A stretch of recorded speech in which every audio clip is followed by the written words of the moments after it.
everybody, it's Soaping Sunday, and today I want to show you my soap that I made. I am calling it Chicks in the Hay. I can't wait to cut this open and see what it looks like on the inside. I tried adding blue spirulina to my lye solution in the hopes that the chemical reaction heating up would bring out the blue color of this powder.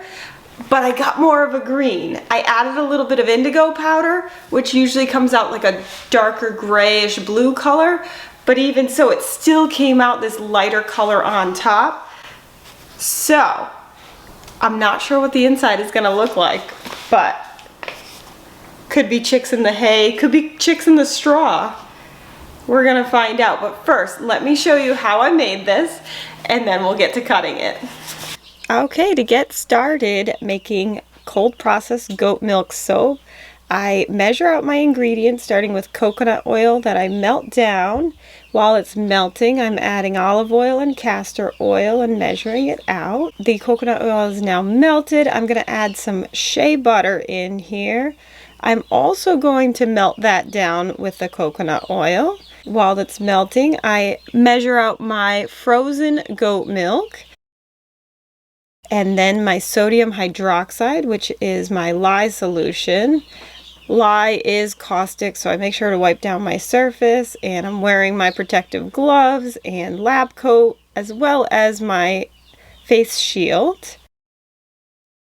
I slowly add lye to my frozen goat milk to melt it down.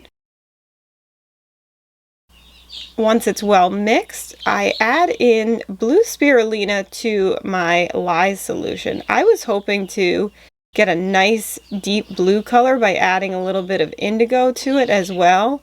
I was hoping the hot chemical reaction would make a nice blue color inside of my soap, but it started turning green.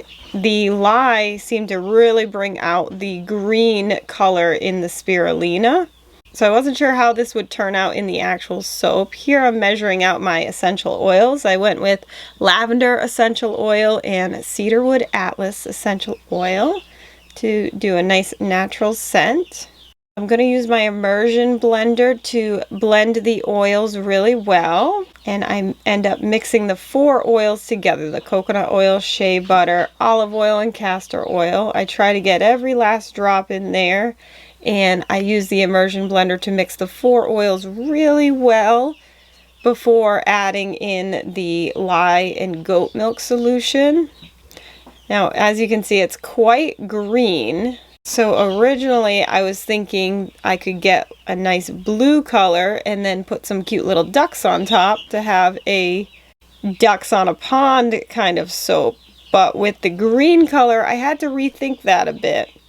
Now, I did have some cute chick soap, so I thought, okay, maybe I can do chicks in the grass if it comes out green, but I wasn't sure adding it into my oils if it was going to change and come out a little bit more blue with the indigo in there. But so far, still looking pretty pea soup green at the moment. So I'm mixing my essential oils into there.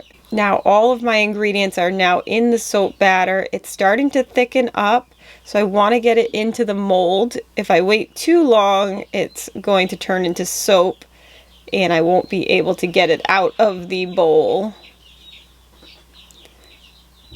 So I pour it on in there. I try to scrape every last bit of soap batter out and into the loaf mold.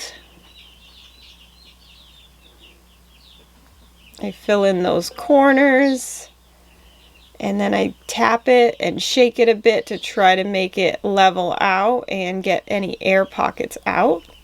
I wipe the sides clean, and then I let it sit because I wanted it to firm up before I added the chicks, so that way when I put them on top they didn't just sink to the bottom.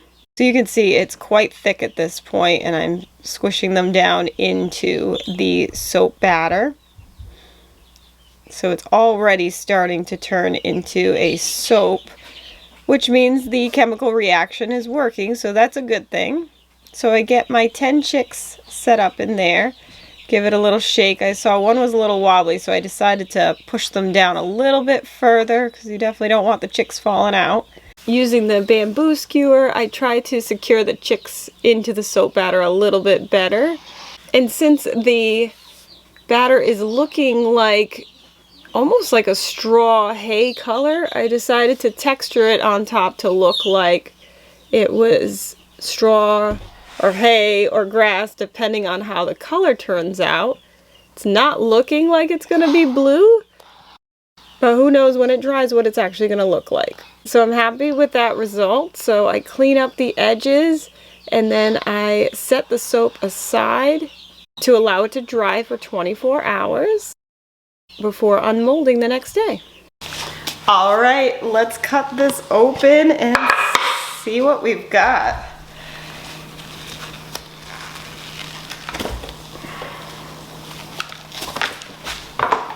Okay, so I'm seeing some of the greenish blue hue to the outside.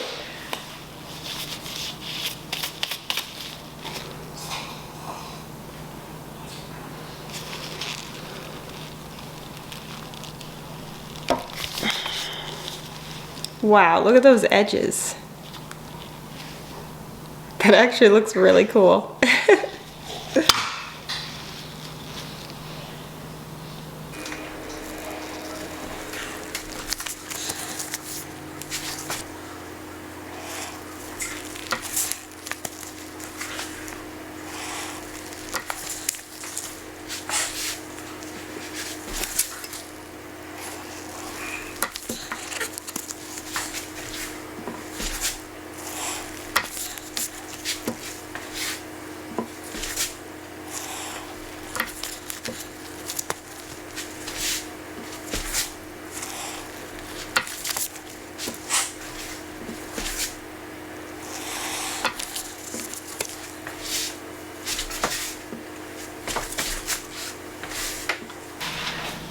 Wow, I don't know how I got a blue outline on the outer edge here. I don't even know that I could replicate that, but it looks pretty cool. So right now it's looking almost like a blue-green on the inside, but more of a lighter greenish tan color on the top. So adding the blue spirulina and indigo to the lye solution definitely added a bit of interesting color to it. I'm really happy the little chicks that I stuck on the top actually stayed in place. And it smells really nice. I'm happy with this design. These two actually look a bit more blue. What a cool color. I do feel like the color is more vibrant than it normally is when I just add it to the soap batter. So I definitely want to try some more natural colors in with the lye and see what happens. So thank you for hanging out with me today. And if you haven't started soaping yet, what are you waiting for? Get your soap on. 1, 2, 3, 4. Do you want to farm a wicked awesome farm? Watch this channel to learn what to do. We love to farm and we'll show you. Yeah.